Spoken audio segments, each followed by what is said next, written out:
My name is Artemis Leontis, and I am here to welcome you, and thank you very much for coming here.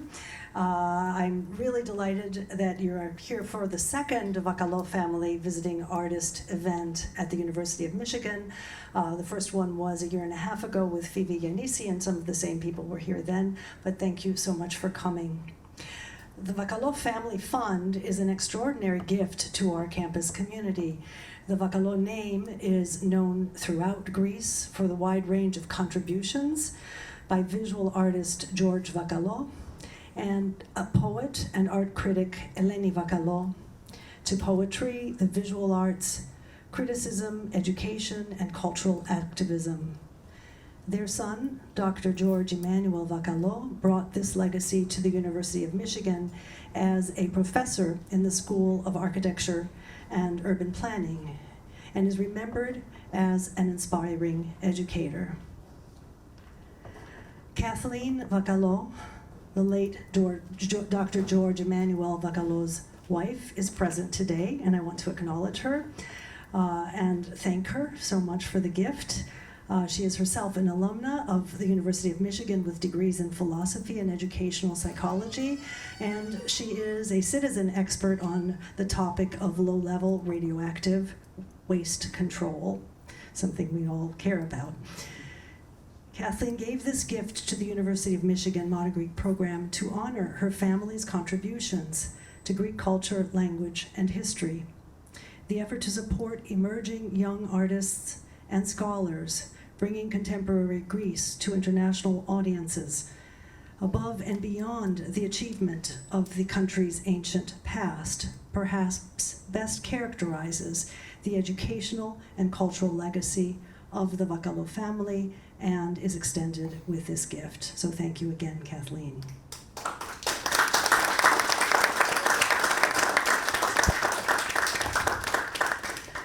The Vakalo gift is meaningful to me for personal reasons. George Vakalo's illustrations gave life to Greek children's books on my shelves here in the United States, and his paintings offer visions of another exquisite universe, an alternative to our own. Eleni became a mentor and friend. Her 9 books of art criticism and 14 books of poetry have long been part of my reading, and the memory of her penetrating gaze and insistent questioning continues to inspire me. Marios Chatziprokopiou, poet, translator, performer, and researcher, and an assistant professor of performance studies and writing at the University of Thessaly, is our guest today. I met him in 2019 when his book Chatziprokopiou was published, and I was immediately mesmerized, and I'm thrilled that he accepted our invitation. So he will come to the podium in a few minutes, and he will give a talk and also perform his poetry. Lyrics will appear on the screen in English, so please be sure you are sitting in a place where you can both hear him and see the screen if you want to follow the English. Professor Chatziprokopiou encourages dialogue. He is, after all, also a teacher, and he would like good questions and conversation after the talk. And you are also invited to a reception after the presentation and our dialogue, which will be served at 5:30. And now, to introduce Marios Chatziprokopiou, please welcome my esteemed colleague, Will Strobel, Assistant Professor of Modern Greek and Comparative Literature in the Departments of Classics and Comparative Literature.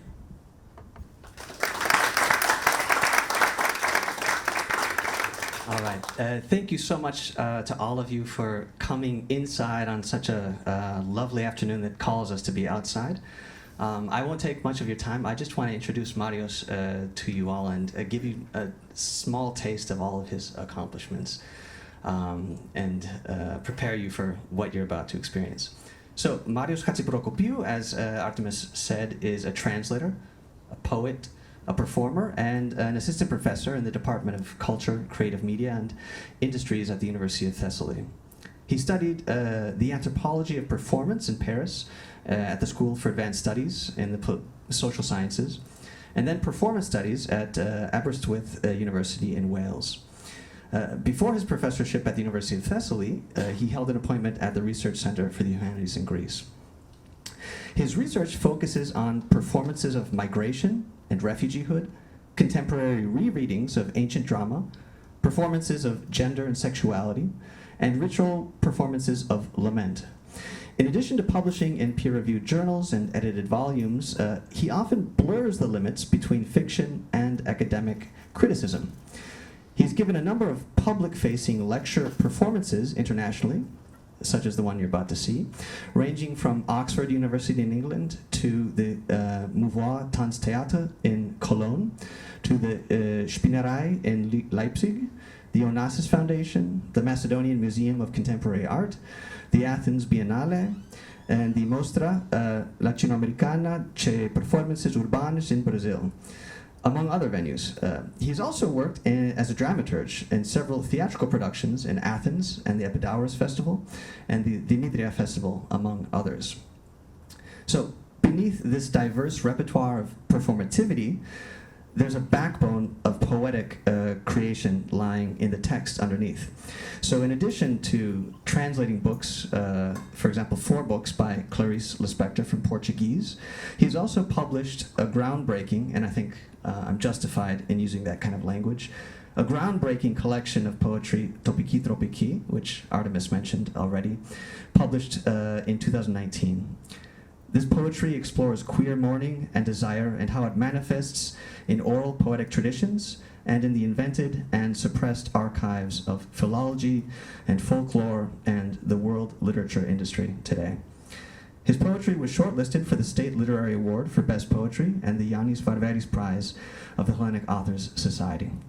So without further ado, please join me in giving a very warm welcome to Marios.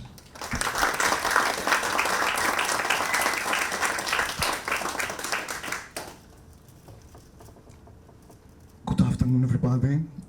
Thank you very much for your generous words and introduction.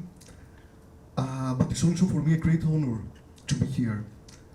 Thank you for coming, and as well thank you for coming at such a sunny day, on such a sunny day. My deepest gratitude goes to Professor Artemis Leondis for her really generous invitation. Her work in Greek literature and culture, and in particular her recent study on Eva Palmer Sikelianos, disrupts in an inspiring and productive way the canon of modern Greek studies. I'm also very grateful to William Strebel for having carefully organized my itinerary, for sharing his intriguing text, and also for helping me today with the slides, so we'll be complices today, and also to Elaine Medrow for her constant support, which made this event possible, and of course to Vasilis, who was one of the first people to write about my work. I'm moved to be invited through the Vakalo Visiting Artist Fund. Eleni Vakalo's poetry has marked me as a revolution from within the realm of language, with its wisdom, its rhythm, its ways of capturing orality, often close to a fairy tale or to a song, its care for the non-human, mainly for plants, but also its sharp political critique, still very much relevant to the times we live in.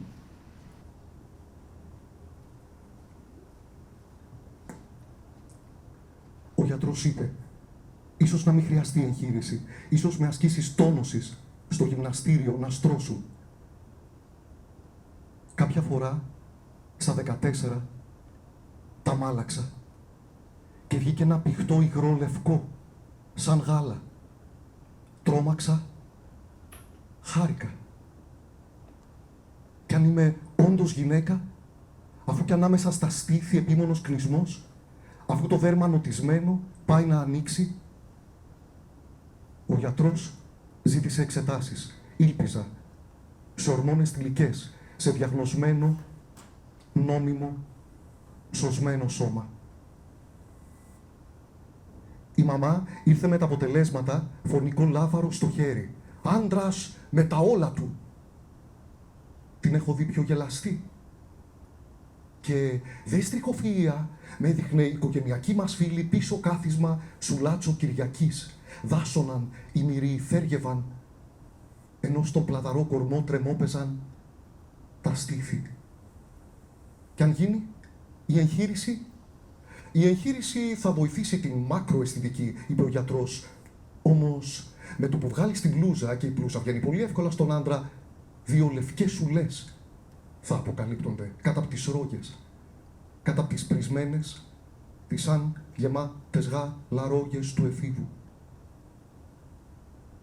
Σωτήρια τον χειμώνα η θαλπορή των ρούχων, όμως έρχεται η άνοιξη, έρχεται ο καιρός των εκδρομών, της υγρής ζέστης, καιρός του υδρότα, καιρός του χαζαμπλάστ. Άλλωστε και η μάνα μου στα 14 έσφυγε με ζώνη τα βυσιά, μην τυχόν προκαλέσει. Συχνά ο πόνος. Τώρα το ξέρω, λέγεται στιθάνχη. Τότε νόμιζα πως ήτανε τα στήθη που ξεσπάν. Το είχε πει το κοριτσάκι εκείνο. Καλοκαίρι, πριν πάμε πρώτη γυμνασίου, στο χωριό, στην ανηφόρα για το σπίτι της γιαγιάς, πάγωσε. Πονάω. Πονάει το στήθος μου, που μεγαλώνει. Πριν λίγες μέρες, είχε κλάψει για το πρώτο αίμα, η μάνα της συνένοχη παρηγοριά στο έγκλημα να είσαι γυναίκα και... Θέλω να έχω ξαδελφούλη, όχι ξαδελφούλα. Το είχε πει. Ένα βράδυ που με ξεμονάχιασε. Χορεύαμε λαμπάντα. Πώς, να σου εξηγήσω, πρόσεχε, πώς χορεύεις, πώς φτιάχνεις τα μαλλιά, πώς παίζουμε τις πριγκίπισσες. Δεν καταλάβαινα. Έλεγε ακόμη, οι τσιγκάνοι τρώνε παιδιά. Στους Τούρκους, ο Θεός στέλνει σεισμό τιμωρία. Παιδάκια στρουμπουλά, ξέρνιαστα, και ο φόβος σε τροχιά αΐδη. Η σφαγή απλώς επίκειται. Μα για την ώρα γυμναστική, προτείνει ο γιατρός. Γιατί η εγχείρηση ανεξίτηλο σημάδι.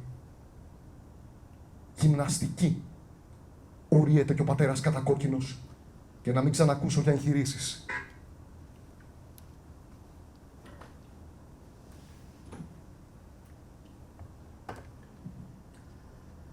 If you insist that all this is just a project of my imagination, I ask, what is then more believable than what we experience in our own bodies?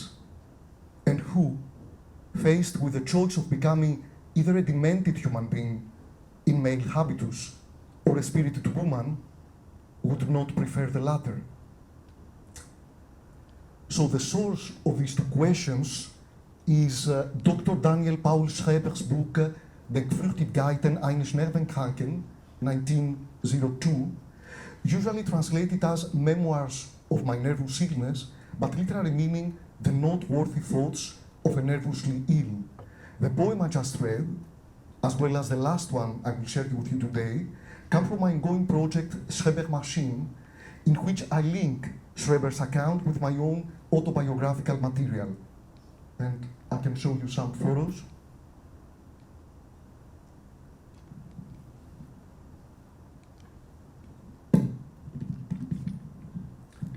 So Schreber was a distinguished jurist and ex-president of the Senate who spent several years as a psychiatric intern, and he would be the theme of an entire presentation, but let me recall here that in his memoirs, this unique account from the borderline between sanity and madness, and perhaps the most written about document in all psychiatric literature, Schreber reveals in detail his paranoid system. So he believes that the only way to redeem the world and to save his own life is for him to become a woman. And bred by divine grace, he will give birth to a new human species. How to translate into words what is taking place in the body? How to create a language that can capture delirium? And further, how to put pain into words? As Helen Scarry taught us, pain is at odds with language. Not only, as Virginia Woolf once noted, does language run dry when confronted with pain, but also pain destroys language, reducing it to an inarticulate state of screams.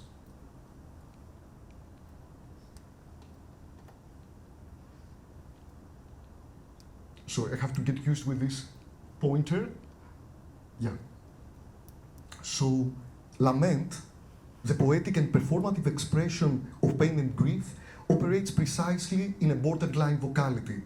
Words come from sobs and sink back into sobs. In her ethnography about female laments in the southern Greek region of Mani, Nadia Seremetakis wrote about this spectrum between sob, word and sob, ligmos, logos, λιγμός. But also, departing from his own practice of translating Jewish laments to German, Gershom Scholem wrote that language in the state of lament annihilates itself. And the language of lament is itself the language of annihilation. It is a language of the border and on the border itself. So in my view, this failure of language, which is at the same time a failure of translation, lies in the very origins of literature. It is its very reason to exist.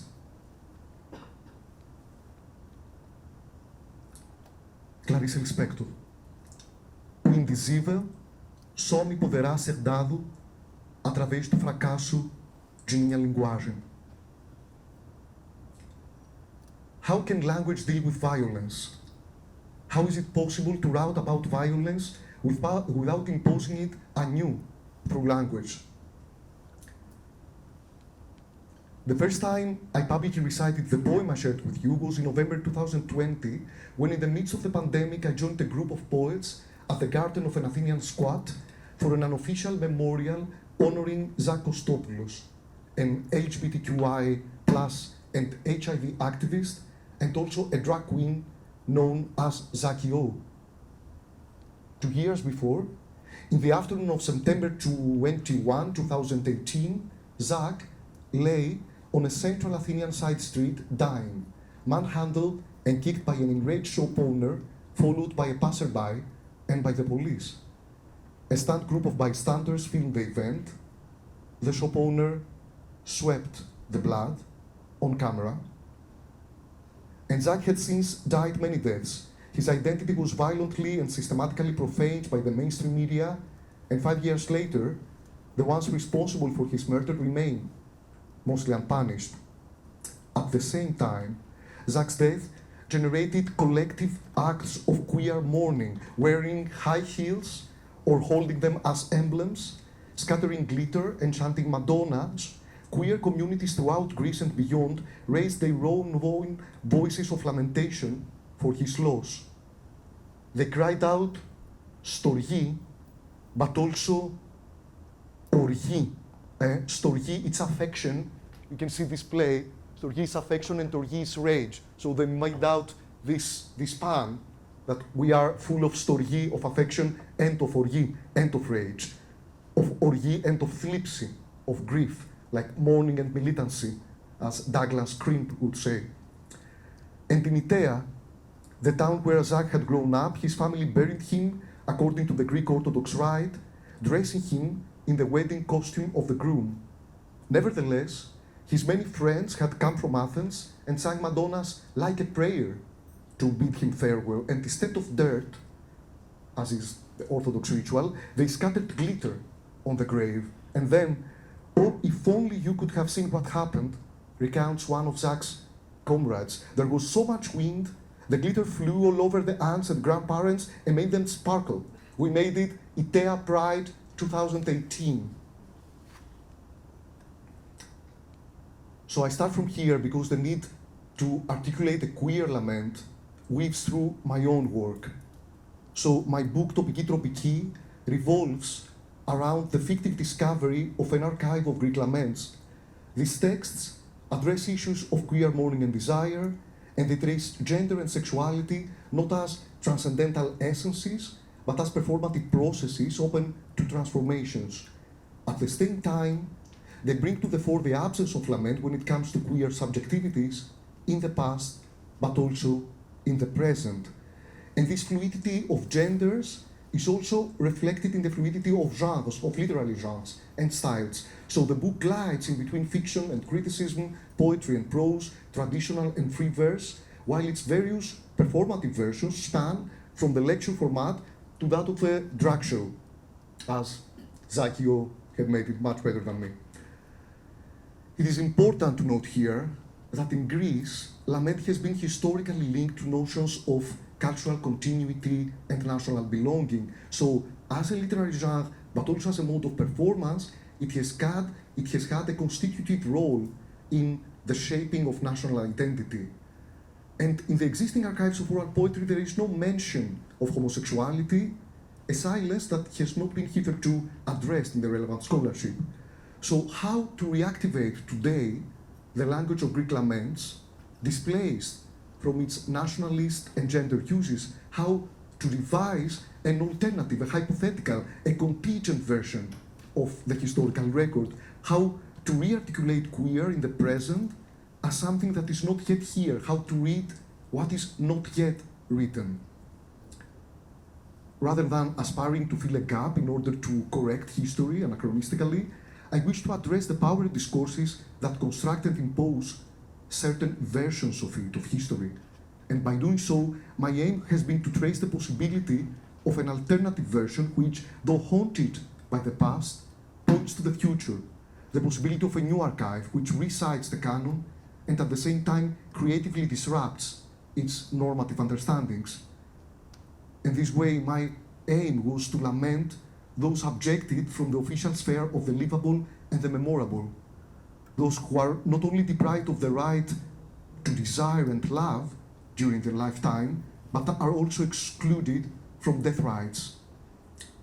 Reverting to a form of oral poetry which always already suggests an audience towards which the performance is addressed, I intended to create an ephemeral space where queer lives can be mourned, but also celebrated. And far beyond my individual attempt, the responses to Jacques Lo's with Madonna in the place of dirges and glitter in the place of dirt emerged precisely as a communal, as a hybrid and transformative queer ritual of lament for a life that for an indifferent majority did not seem to matter.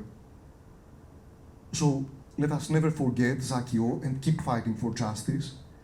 And further, let us never forget the at least 60, 77, 57 people, many of them in their early 20s, killed in March 2023 at a train crash in Tempe, central Greece. Let us never forget the more than 500 people drowned in June 2023 in a shipwreck close to Pylos in southern Greece. Let us never forget the 18 people burned in August 2023 in the forest of Dadia in eastern Greece. Let us never forget the immense forest of Dadia and its flora now burned, the vast camps of Thessalia now flooded.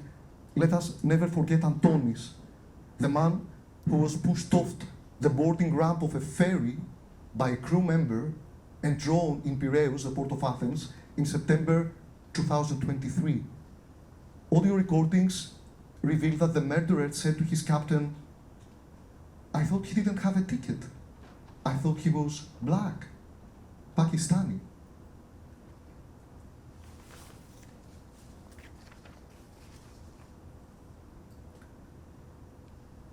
Back in 1978, Eleni Vakalo wrote the poem «Πώς έγινε ένας κακός άνθρωπος», how a bad person came to be. I'll tell you how it happened, what came first and what came second.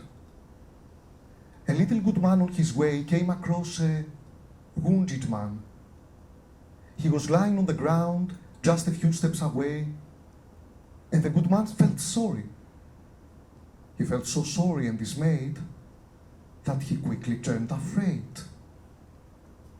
Before daring to come closer, to lean over or to touch him, he thought twice.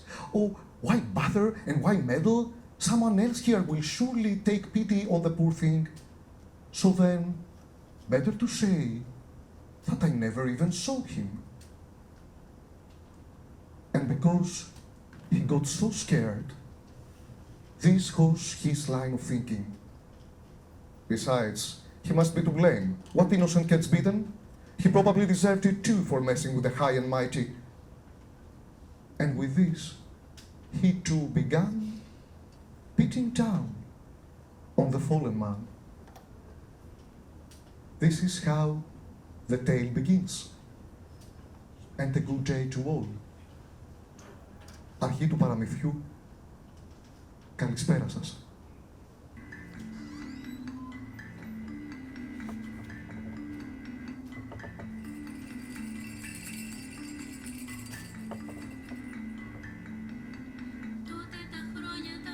Once upon a time, a laird of the black art, lived on a white farm and had a yearly gathering of storytelling that went on from night till dawn, from night till dawn. There was not much to eat or drink, but those of faithful heart who came, they feasted on the telling and truly got their fill.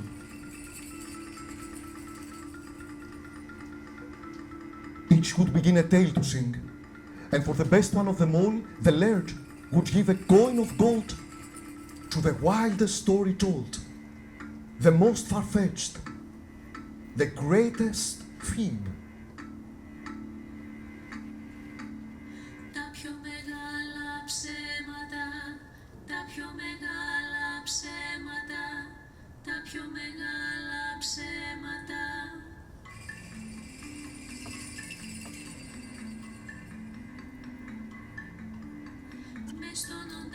The wind was howling of an eve around the fire as they gathered, with only small pickings to eat, but with much merriment and laughter. A cattleman was there as well, a simple and untroubled soul, who didn't know much of the world and made his nightly bed in straw. They gave him some homebrew and asked a story of him. It's your turn. Me? I have no story, nor much else. I do know nothing of the world. My eyes are blind.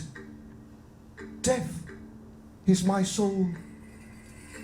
The laird took him up on that. If you have no gift of gab, go make yourself useful down by the river, where my boat sits weather worn, in need of upkeep. The cattleman dies like he's told, goes down to the river, jumps on board, but suddenly the boat's unmoored and off it goes. Downstream it goes. There is no way back. He casts an eye down on himself. He doesn't credit what he sees. Where have my woolen breeches gone? Where are my mud-spattered boots? Now, tiny slippers I have on, and sleek embroidered stockings. Now, tiny slippers he has on, and silk embroidered stockings. What's there to do? He must go on, and on the boat meanders, with no sail and no rudder, bearing the maiden hither and thither, downstream, downstream.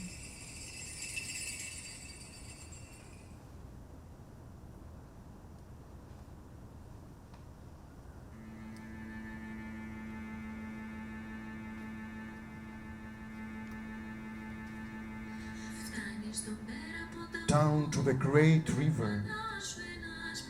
A sturdy lad stands on the bank. She draws near, taken by her side, reaches his hand, pulls her on shore. Are you not frightened battling here, beautiful one, all on your own? And will you join me in my hut? They got to know one another. Passion was next to kindle.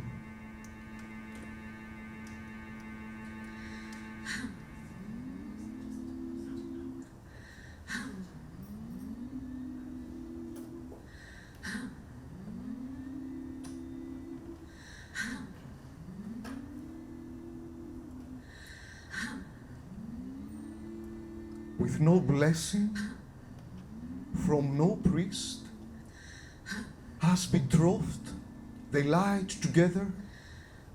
Splendid children they begot, as sweet a life as could be.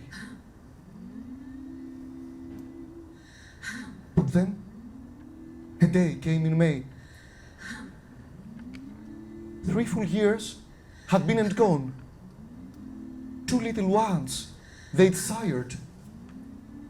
And once again down they strolled, a happy wife, a happy man, by the bank of that same river.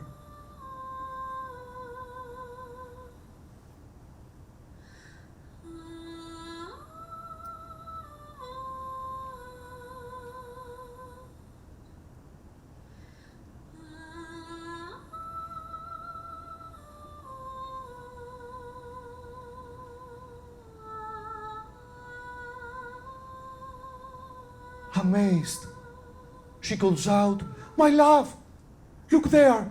If that isn't my boat of old, it's come, the very one that brought me here!" Hardly were her exclamations done, and she leaps on board. "Oh, come with me! Oh, come along!"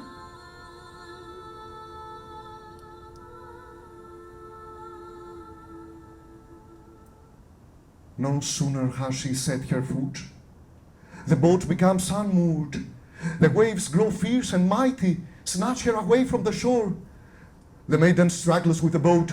She tries to steer against the wind. "My man, my boy, my love!"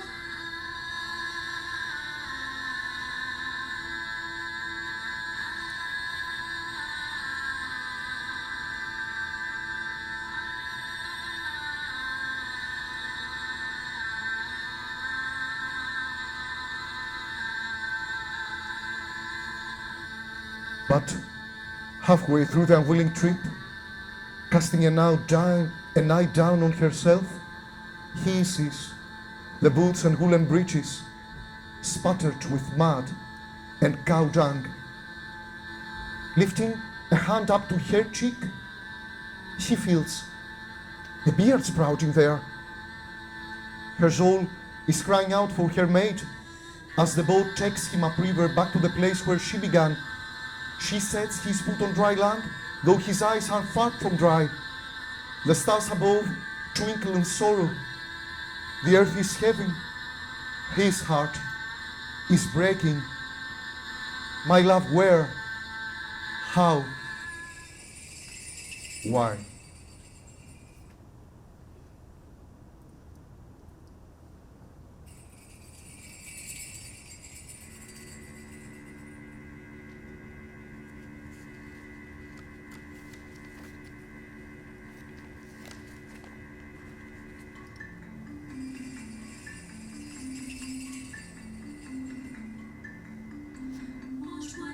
But then his steps take him uphill, back to the place where he began, and to the storytellers gathering around the fire, yarn swapping.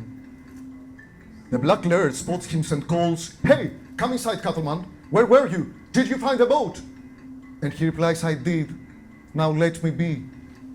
"But what is wrong with you then? Come, tell us why they're crying."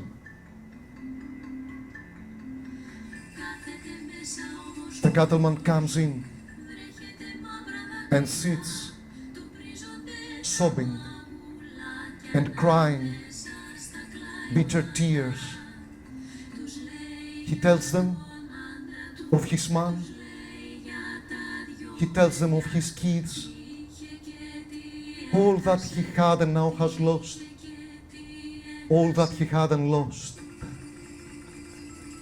By the blackness of this night, I never heard a wilder yarn.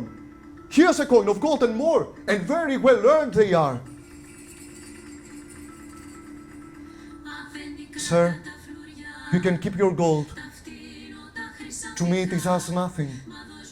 But oh, please give me back the boat to go across the water to find again my little ones, to find again my husband's arms.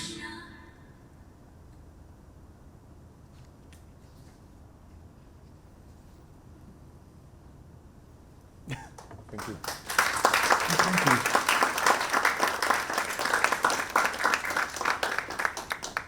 Thank you very much.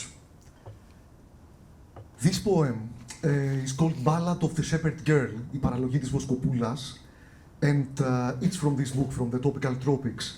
And the music was composed and performed by the female vocal group Pleiades, as the stars, as part of a performance which is scheduled on December this year. Pleiades connect polyphonic tradition from across the Balkans with contemporary ways of musical expression.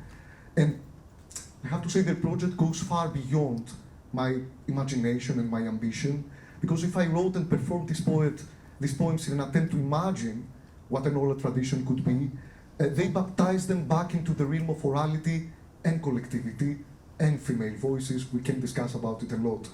But let me go back to the book and to its overarching plot, its story, which is nonetheless a story among men.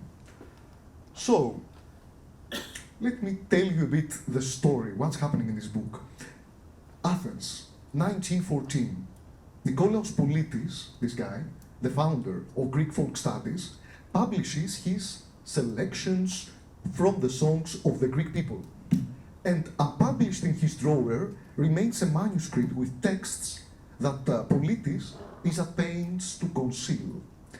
This folder, this hidden folder, is discovered by his disavowed son, Alexandru George Carvalho Politis. Alexandru is driven away from the paternal home and he is disinherited. Before leaving, he steals a manuscript. And he begins a journey around the world with his precious prey, the manuscript songs, which he translates and disseminates in several languages, allowing them to be appropriated by individuals and communities in different countries. And at the same time, he keeps composing verses in his mother tongue, trying, as he notes in his travelogues, to capture his motherland on the page. Alexandru ends up in Brazil, where he becomes a successful businessman with a large family, and before his death, he gives both his own poems and the manuscript songs to his son, Nicolau. So, Sao Paulo, 2014. This guy, João Nicolau Politis da Silveira, founds and directs the first chair of modern Greek studies at the University of Sao Paulo. And after the death of his father, da Silveira launches a research project which aims at matching each one of the 24 demotic songs of the Politis manuscript with its replica worldwide. And his close collaborator, the Greek-Brazilian researcher Dr. Nicephore Echantis, publishes the selections from the apocryphal songs of the Greek people, the songs of the Politis manuscripts, and these are the father's folder in counterpoint to the poems of Alexandru himself, the son's folder. So my book actually starts with this, like a theatrical play, actually, like a theater play, with the characters, like the characters, the father, the son, and the grandson, and the heteronym, in Pessoa's sense, Nicephore Errantes, Errantes the wandering, from wandering in Portuguese and Spanish. And the book encapsulates this publication. So I showed you a bit the contents. You have the characters, you have the introduction, and then you have what all the protocols of the publication. So introduction, their texts, but also the comments and the glossary and the piece and encore. Okay, it's another story. And the motto of the introduction, we can see it here, it's «Ό,τι μεταφράζω με μεταφράζει». And this is attributed to Alexandru George Carvalho Politis. What translate, whatever I translate, translates me. This is the motto. And indeed, translation was a key creative strategy in this book first. Like, in opposition to this supposed originality of a purely Greek archive, this is all fictive, of course. It's not the Parthenon marbles. The songs presented as findings are fabricated by myself. I have to say that from the beginning. And they are inspired to different extents by foreign originals. And these also are referred as copies in the context, but in a game that somebody can understand my own sources. And second, the point of departure for Alexandru's poems was often a foreign word, a sound, or an etymology, or a root. So there is a double movement from and towards the motherland.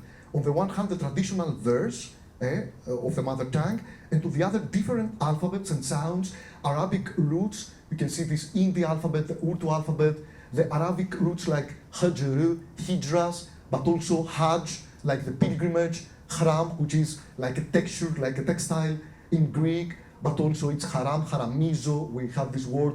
So I wanted these different alphabets, these different roots, which communicate to Greek, like through the Ottoman influence, as Will knows very well, to be part of this digging into the mother tongue.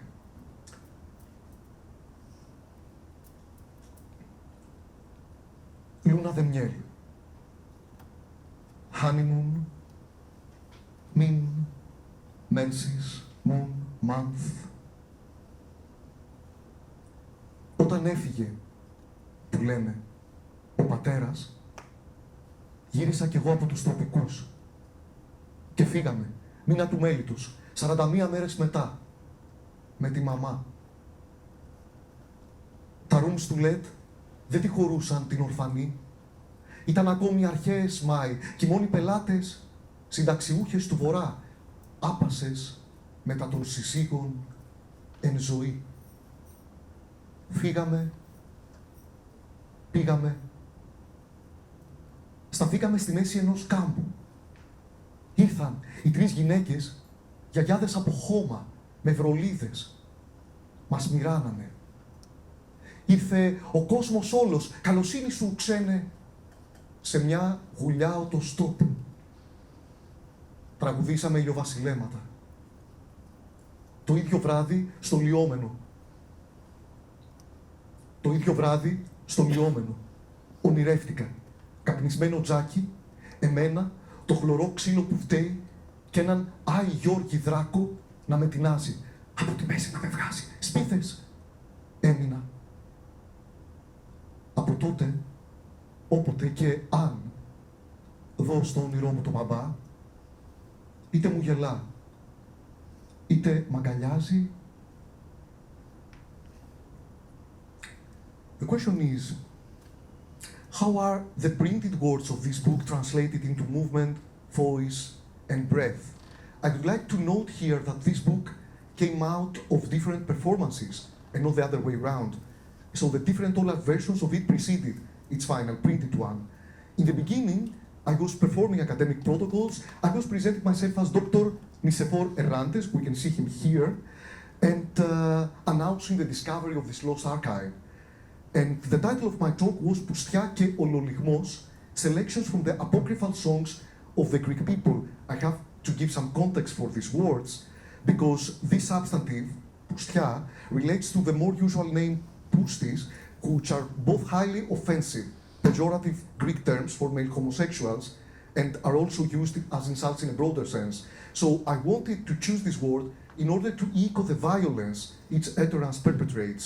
And this choice is in line with the similar history of the English term queer, in a way. And ololigmos means ululation, so it's more related to the vocality of lament.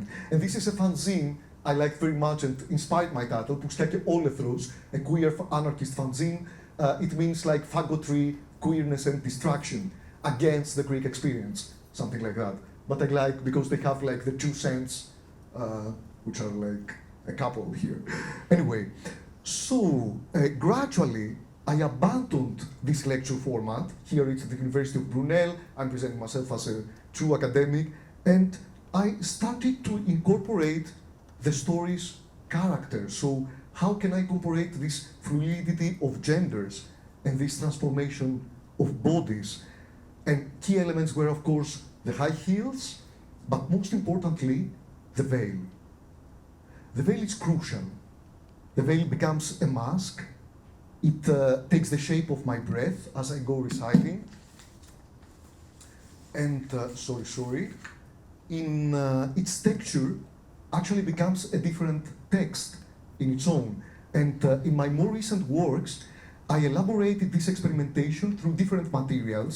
Here it's at the Maria Callas Theatre in Athens in another performance. So I include clothes, I include also makeup, I include visual projections, and the different potential of a thicker veil. So I'll let you see some photos.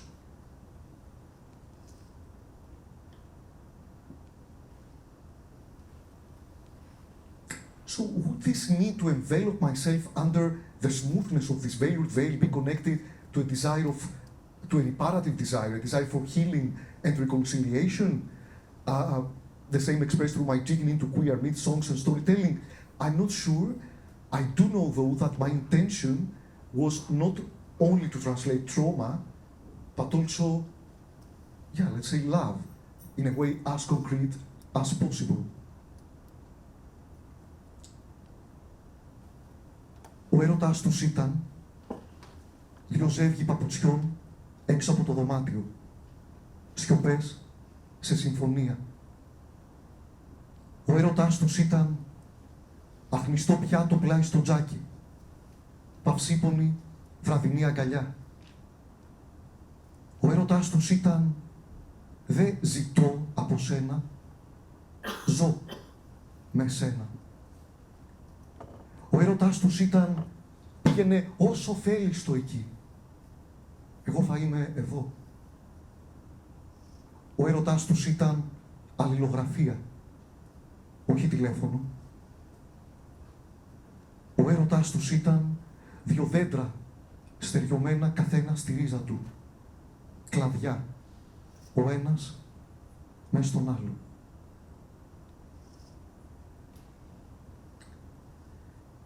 So, as we approach to the end, I have to stress that my project did not come from a predetermined idea, neither from this fictional story I presented to you before, but from a failure. A failure to translate.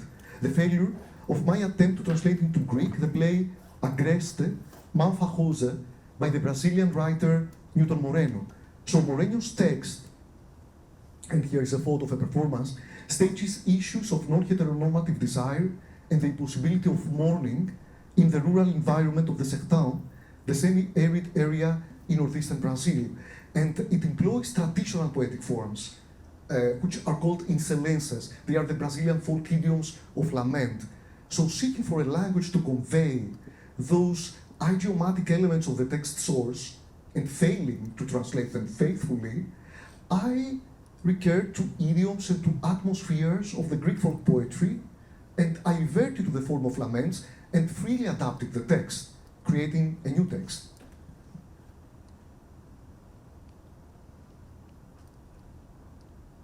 Excuse me.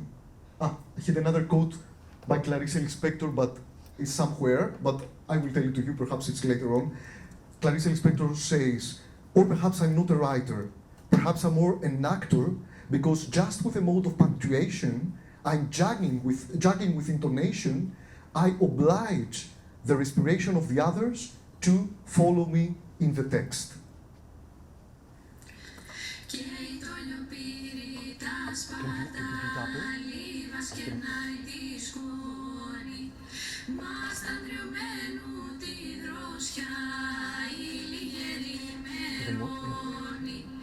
Μάτια κι αν σμίγει ο έρωτας, χόρμα και φράζει ο φράχτης.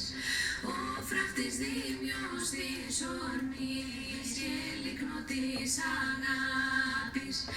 Μέρα και νύχτα ανταμονάν, μα ανάμεσο του σύρμα.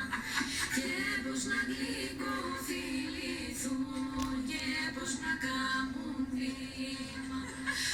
Ως που θεμέρα της λαμπρής το σύννεφο καθίζει.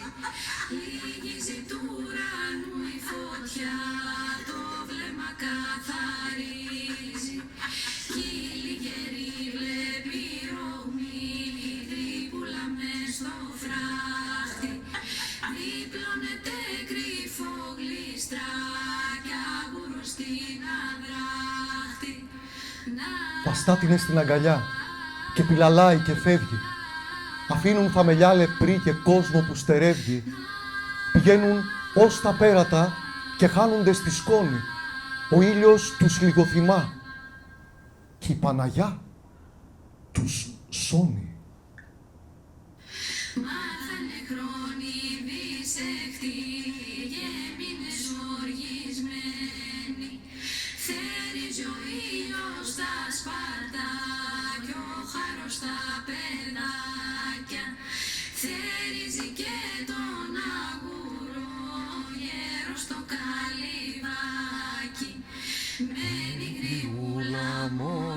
βροχή σαν τα λαμιά στον κάμπο. Φώναζε τις γειτόνισσες, πιάνουν το μυρολόι. Αχ, γείτονα μου μπίστηκε, που και στις χαρές όλες, που πας κι αφήνεις την κυρά, χωρίς παιδιά κι αγγόνια. Η χείρα σκούζει και τραβά, του φίτσες στα μαλλιά της. Τα μαγουλά της γρατζούνια, παίρνει τα σοφικά της. Και η πιο γριά απ' τις πλιόστρισες γυρίζει και της λέει «Σκούξε, του χάρου πυροσιά, και τράβα τα μαλλιά σου, γρατζούνισε τα ρούχα σου, δίρε τα σοφικά σου. Εμείς θα να τον λούσουμε, να αλλάξουμε τα ρούχα, να τον νεκροστολίσουμε με τσά τα μοίρα που είχα». Να σε καλά, φούλες μου, φτώχεια στο χαμό μου. Κι ούτε ποτέ μου αντικρίσα, γίνω τον άνθρωπο μου. Γυναίκες πιάνουν αλλαξές, πιάνουν να λείψουν μοίρα, του βγάζουν ρούχα της δουλειάς, χαμπριάτικα του βάζουν,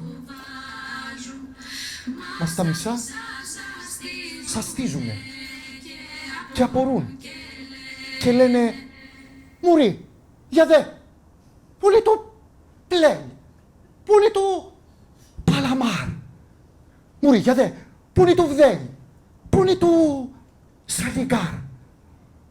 Βόηθα Μουρί να ανανυβεί, πας πάτε στο κομμάτι. Με αυτούς ενέχει, μη δει κομμάτι. Μουρί, μη γυναίκα τσμάτι. Άναγιαν Παναγιάμ, για δε, ποιος τσίγει Παναγιά μας.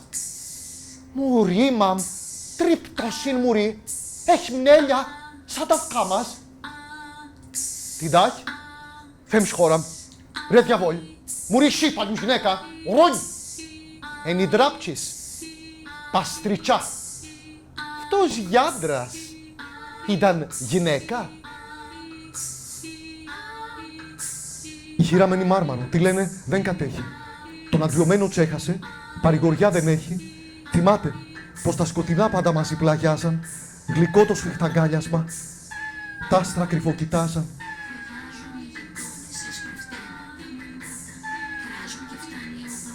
Τούτη δεν τη βλογάω. Πουλιάζουν οι γειτόνισσες, βγαίνουν από το σπίτι, ολόγυρα το περικλούν και τις πετριές αρχίζουν. Πόλιτσμαν ρίχνει κανονιά, παπάς ρίχνει λαμπάδα και οι χωριανοί σαν μια γροφιά λαμπαδιασμένη δάδα να κάμουν ολοκαύτωμα τις μολεμένες σκύλες.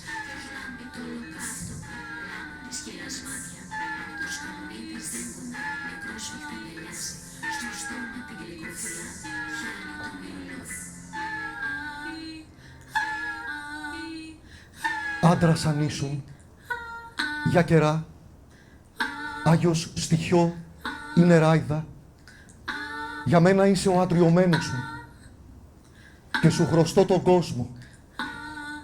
Στάχτη μαζί σου θα γερνώ, στην άλλη γη να σ' έβρω.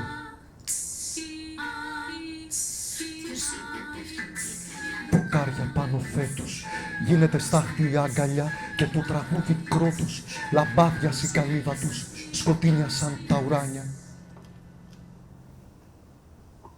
Και οι χωριανοί βουβαίνονται. Στρέφουν, τηρούν το θαύμα. Μες στον καπνό, νεραϊδικά σαλεύουν και χτυπιούνται και σπέρνουν φαρμακοσπορά κι όλους τους καταριούνται. Και η τολιοπύρη τα σπαρτά, λίβας κερνάει τη σκόνη, οι μάνες πνίγουν τα μωρά, μόνες να πιούν το γάλα και το χωριό πάει.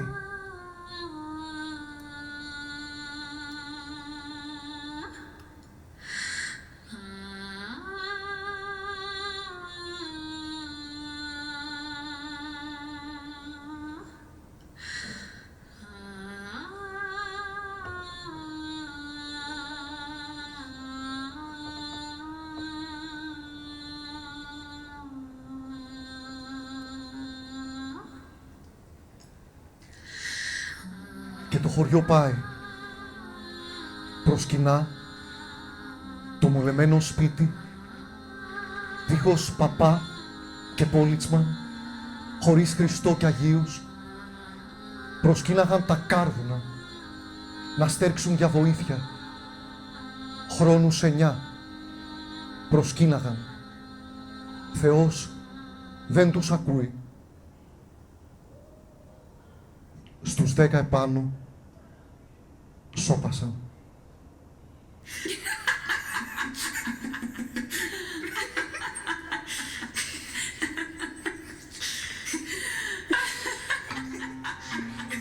Και γίνεται το θαύμα.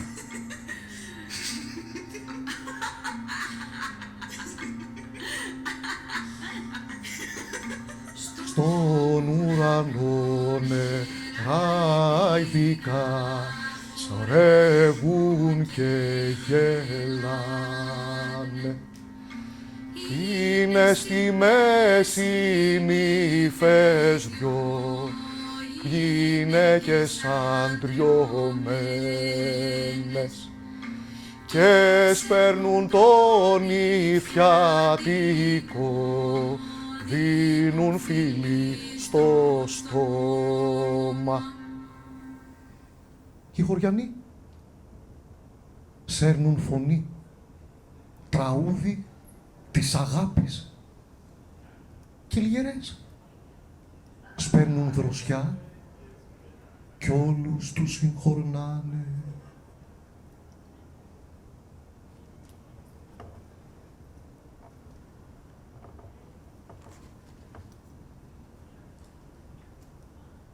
Where does a language go where we do not hear it anymore? What will the dialect of my parents' village, as the dialect of those women we just heard, become when even my mother will pass away? Where will these words go? Can we uproot somebody when she or he reverberates in our very bodies? You know, my partner for 8 years was a man from Cyprus. And after we broke up, I had once dreamt in his own language. Sorry, this was Clarice Lispector from before. I let you read it on your own as well. So I dreamt in Cypriot. Στον ύπνο μου είδα πως εμίλων με τη γλώσσα σου και λαλείς μου «Ήνταν που έπαθες, γιατί αν καλαμαρίζεις ποιον και λαλό σου, εν μπορώ και εν ξέρω να μιλήσω άλλος πώς και εν ξέρω ίντα λόγεις να υπώ «Άισμε». Αφού σεν μες στην ίδια μου τη γλώσσα που μηνίσκεις τώρα, αφού μηνίσκεις μες στην σύνταξη μου και αφού σεν λοαρκάζω ποιον δική μου τη γραμματική. Πονώ τες λέξεις μας και πονώ τη φωνή μας. Πονώ τες ώρες που μες στον καθρέφτη ενθόρουσεν σέναν αντί εμένα. Τ' άστρα σου πανωθιών μου φορούν με, λουμένουν του κλαμάτου. Που κάθες που πάω να μιλήσω, διό πας στη φωνή σου και ζαοπατώ. Και στη φωνή της μάμα και του πάπα και του αρφού σου. He was my north, ήταν βορειάς μου. My south, ήταν νοτιάς. My east and west, η δύση μου και ανατολή. My working week, η εβδομάδα της δουλειάς. And my Sunday rest, και η ανάπαυση την Κυριακή. My moon, μεσάνυχτα. My midnight, ξημέρωμα. My chalk, λαλιά μου. My song, τραγούδι μου. I thought that love could last forever. Λογάριαζα τον έρωτα παντοτινό. I was wrong. Γελάστηκα. The stars are not wanted now. Τα αστέρια δεν τα θέλω πια. Put out everyone. Να τα ξεθεμελιώσετε. Pack up the moon. Τον ήλιο κάντε θρύψαλα και το φεγγάρι χαραμπό. And dismantle the sun. Pour away the ocean and sweep up the wood. Στερέψτε τον ωκεανό. Σ' όλα τα δάση πυρκαγιά. For nothing now can ever come. Γιατί αν εκείνος δεν ξυπνά, to any good, κανείς δεν έχει αύριο. Αλλά ουσιαστικά υπάρχει τάχα κανείς άγραφτος, είναι πραγματικά κανείς απελευθερωμένος από αυτά που του γίνονται. Νομίζω ότι σε αυτήν την ισορροπία μεταξύ του τι αναπλάθεις και του τι αποδέχεσαι, δηλώνεσαι κιόλας. Αλλά αυτό γίνεται κάθε στιγμή. Δεν ξέρω αν καθένας μας κάποιες στιγμές, ακούγοντας τη φωνή του, κάνοντας μια κίνηση, έχοντας μια έκφραση, δεν έχει την εντύπωση ότι ανασταίνεται σε αυτό το βλέμμα, σε αυτή τη φωνή, σε αυτή την κίνηση, κάποιο άκουσμα του από παλιότερους. Ας πούμε, εγώ ακούω καμιά φορά τη φωνή της μητέρας μου, το βλέμμα της αδελφής μου, τις εκφράσεις της γιαγιάς μου, κάτι τέτοια πράγματα που θα πει ότι μέσα μας υπάρχουν πάρα πολλοί τους οποίους εκφράζομαι. Και άλλοτε το βρίσκω αυτό μια δέσμευση. Τώρα το βρίσκω υποχρέωση ελευθερίας. Με ποια άποψη? Ότι κουβαλάμε όλους αυτούς τους ανθρώπους μέσα μας. Αν δεν ενεργήσουμε με όλο αυτό το φόρτο που έχουμε μέσα μας, είναι σαν να τους βουβαίνουμε και αυτούς. Επομένως, το να ήμασταν ελεύθεροι δεν είναι μόνο εμείς, σαν εγώ που ήμασταν ελεύθεροι. Είναι μια ολόκληρη γενιά πίσω μας. Είναι ένα σωρό άνθρωποι που είναι μέσα μας που πάβουν να έχουν φωνή. So this was Vakalo's voice, and it means a lot to me and to everything I presented tonight, this afternoon. So to conclude, author of Le Schizoïde Langue and treated for schizophrenia since his early age, Louis Wolfson, the guy we see in the photo, and we see him with his mother here, he could not bear hearing or reading his mother tongue, and he could not bear to listen his mother's voice. So he got his ears constantly plugged and listened to the foreign radio only. And moreover, he had invented his own method of translation, rendering every English word into another language, Hebrew, French, Russian, German, while also inventing new words. So his mother tongue was English, but he wrote in French. He's a very known writer in France. And this was an exercise of phonetic translation, so a translation which is based not on the meaning, but on the sound.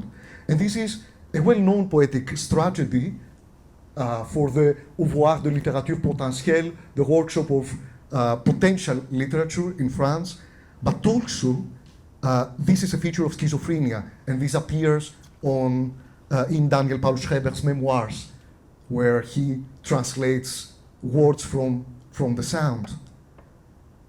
But for me, writing is moved by an intention opposite to Wolfson's. If the latter wanted to avoid his mother's voice and mother tongue at any cost, myself I have been wandering around the world at these languages, much as Alessandro Zorzi de Carvalho de Polites, while at the same time digging into my own mother tongues, and I say it in plural, and mothers in plural, voices, in order to go beyond them by incorporating them rather than getting silenced by them. And in Vakalo's words, this is a duty of freedom. So I would like to finish from where I began, going back to the mad president, Daniel Paul Schreber, who stabilized his delirium by writing down his gender transformation, and finishing with another extract from this current work from Schreber Machine, recited by my mother's voice. Και ερχόταν καιρός που ο Θεός μάκρυνε από τον κόσμο και τον εγκατέλειπε. Και η γάτα τον ποντικό και η αράχνη τη μύγα ανενόχλητα κατασπάραζαν. Και ο Θεός με εγκατέλειπε. Και πλημμύριζαν και βυθίζονταν οι αστερισμοί και οι άνθρωποι φύραιναν, γίνονταν ίσκοι. Είχα μείνει ολομόναχος πάνω στη γη. Και ανοίξαν τα χώματα και έπεφτα και περνούσα από δάση με πολύφυλλα δέντρα που ολοένα αραίωναν, ολοένα ερήμωναν. Ως τα έγκατα, όπου αντίκρισα της γυναίκας που το μνημούρι και το σκότος έγινε πάμφωτη λίμνη ασημένια. Κολύμπησα και το ασίμι κυτρίνησε, τα νερά πήραν να πίζουν και με μια χτίζω πύργο στη μέση της λίμνης και σκαρφάλωσα στις πολεμίστρες ενώ πλήθαινε ολόγυρα το πηχτό κυτρινάδι και έτρεμα γιατί γνώριζα πως με κύκλωνε το τυχτικό και ανοίξαν οι ουρανοί και με τράβηξαν στην κοιλιά τους και είδα μπρος στα πόδια μου το γαλάζιο στερέωμα. Του μάρτυρα στεφάνι μου χαρίσαν οι ακτίνες που έγιναν τη συμφορά μου, τη στέρφα την αρρώστια καταργήσαν, ανάστησαν τα αγέννητα παιδιά μου. Και από έρμος επιζών γίνομαι πλήθος.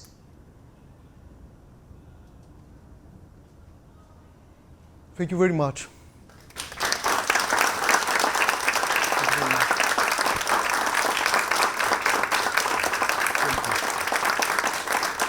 Thank you so much.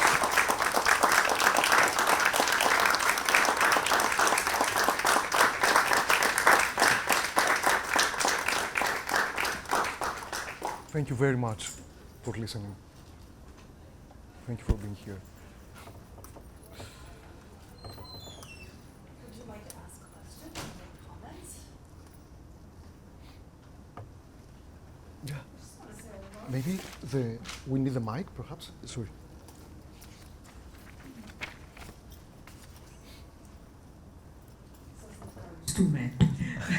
Παρακαλώ. I love your use of music to show how integral music is to the Greek language itself, not just the poetry, but overall the language. And it was just beautiful that I just want to make that comment. Thank you. Thank you. Thank you so much.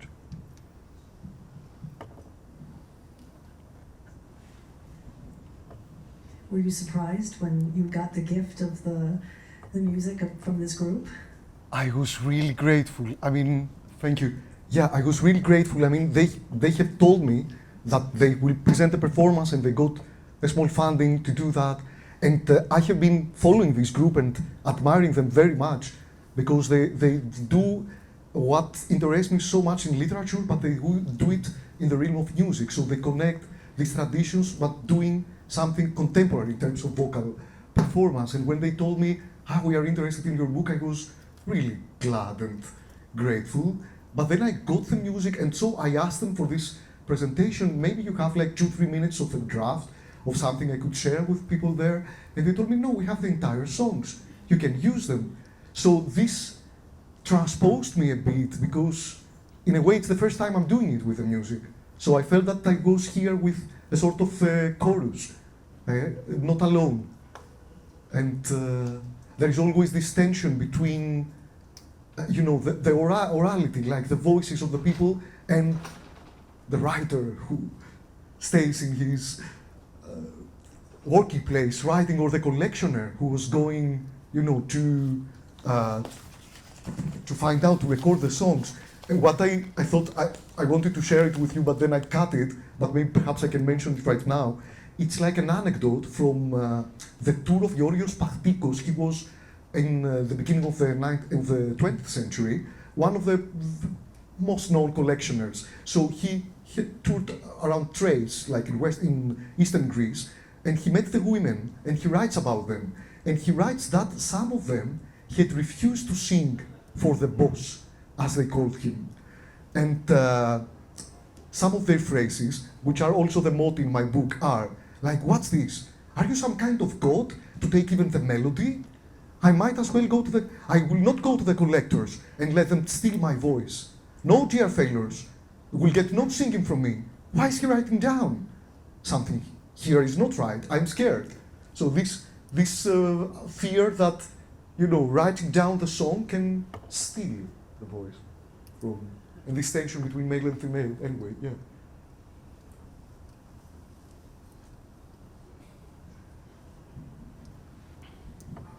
Thank you so much for just this incredibly eclectic tour de force. It was really wonderful to witness this performance. I was wondering if you could say a little bit more about what your process has been in developing this performance from that earlier iteration that you mentioned when you were sort of doing it more as a traditional academic talk. And if you could just talk about what it was like to follow your intuition and to revise it as you've created this form that, you know, at least for me, is working really well. So yeah, just if you could talk about the development of the performance. Okay. You mean of today, or yeah? Yeah, sort of arriving at today from where. Yeah. That's a good question. I mean, okay, I explained this process of how it was for myself a process of liberation as well. Like from living the comfort of, even for today, I felt that I would be much more comfortable here. Like with all this aspida, how a shield here. But okay, I didn't want to be so far from here in a way, so I came closer. I decided to come closer, but I don't like. Yeah, it was a transposition, a gradual transposition from the academic format to experimenting more with voice, more with the props and with the makeup, and this also enters in my, and also in a sense with drag, although, you know, it's not really drag show what I'm doing like in the classical term, but I'm interested in this and I find it fascinating. So I'm trying to incorporate like how it looks with a dress, how it looks with a veil, with maquillage, with I don't try with cycling. Now for today, it was a bit of a challenge because for today I wanted to be faithful to the topic and I wanted to get beyond the book, because the book it's like 4 years ago and some of the songs have been written like 10 years ago. So it's a bit old to me and I'm really immersed in a new project, which is the project about Schreiber. But I had to find a way like to combine like what I'm doing right now and what I'm doing as a translator with Inspector and what I have been doing like with this book and the performances, which were a bit the reason I think why Artemis got to know about my work and so on. It was not always easy. Then I decided that it's a matter of portion. So, and I work in I like this idea of the triptych, so that you have something in the beginning and the end, and then something in the center, which is the most important part, and then it goes like so. If you saw, like I had Schreiber in the beginning and the end, then Inspector and Inspector. Okay, this didn't work, but it was meant to be. And then in the core, it was more about the book and about those poems. But it was really like responding to what I believed an audience could, an American audience could also communicate with. And it's all the first time, I really apologize for this, it's the first time I tried out to recite a text in English. And I was very much anxious about that because, you know, it's a language is a matter of breath and it's a matter of voice. So I remember that when I moved to France, I was having a sore throat all the time because of speaking all the time like that. And in Spanish, I don't have it. In English, sometimes it's different, but it's a completely different like rhythm and punctuation and intonation. But I think I said, okay, this is a safe place. I can try out, you know, to speak something in their own language. And I don't know how it worked with the parallel screening. Maybe this was a bit of a, how to say, paterica, of a crutch for me, but at some point I would like to just be here with that because it distracts the attention, but yeah. Yeah, so I don't know if I answered, yeah, okay. Yeah, please. There's so much shape shifting going on. Shape shifting, gender identity, audience, fiction, biography, in your presentation as well as in the content translation. I just want to hear you talk about shape shifting, about the inadequacy of binaries, and how you're flying with that. Can I have a seat? Can I have a seat? Is it possible? Thank you.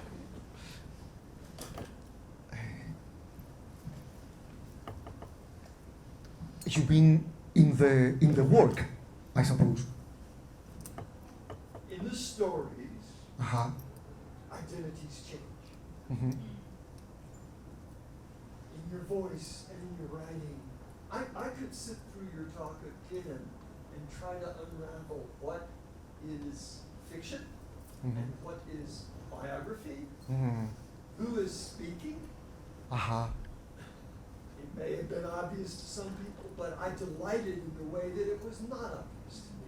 Yeah. It seemed to be at the core of the meaning of your work, Mm-hmm. which would be appropriate, it seems, for a translator as Mhm. well. Whose voice is this? Yeah. Thank you for elaborating more on your question. I mean, this quote by Lispector that I put at some point before the end, that maybe I'm not a writer, am I an actor? Because I'm juggling with intonation and working with punctuation to follow the voice of the breath of the other, she says, who will be a company for me in the text.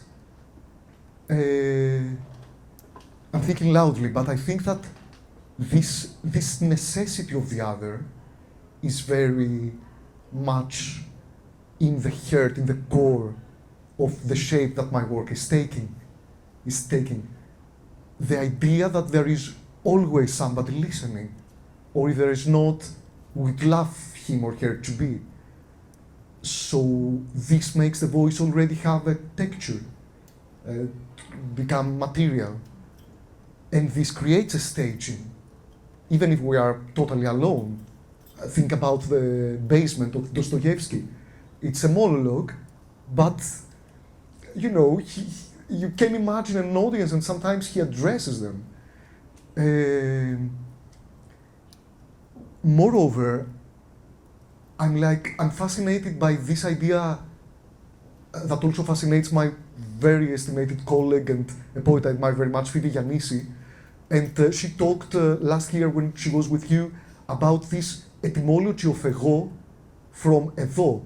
Εγώ from me, myself, from εδώ, from here, that Svezia Schwembro writes about it. So I think this is a liberating idea in the sense that it liberates me from the burden of expressing myself and of the burden of the self in general, and makes me incorporate the position where I am at each moment, the time and the place, which is also in the title of my book. In a way, it's okay. In Greek, it's like the literal translation would be local tropics.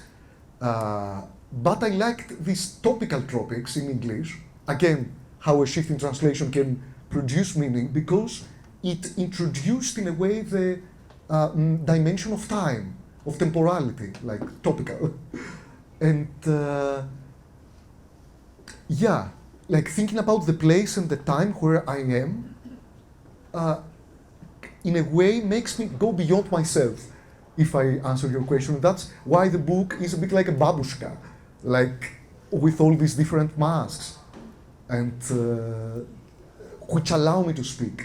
I find it very, maybe like on a personal note, I don't know if I'm allowed to be more personal. I remember once when my father was alive, I spoke to him about I'm writing poetry and so on, and I had come out at some point as a gay man, and he told me, oh, if you publish this kind of poetry, and he was very much estimating my own poetry, but if you publish this kind of poetry, please do that after my death. And I think that, so the first poem I published, at that period, I published it with a nickname.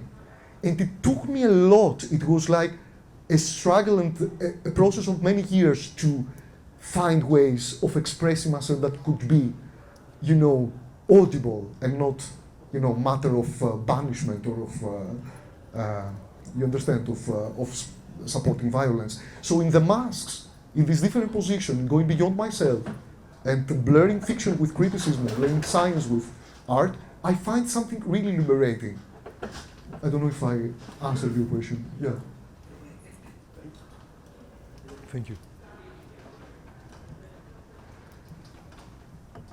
So it's 5:30, and I suggest that we give Marios a break and also just recognize that he's doing all this in a foreign language, in more than one foreign language, and that this is, you know, a performance of yourself through English, through Greek, through so many different dimensions beyond all the structures that you've created in your own poetry.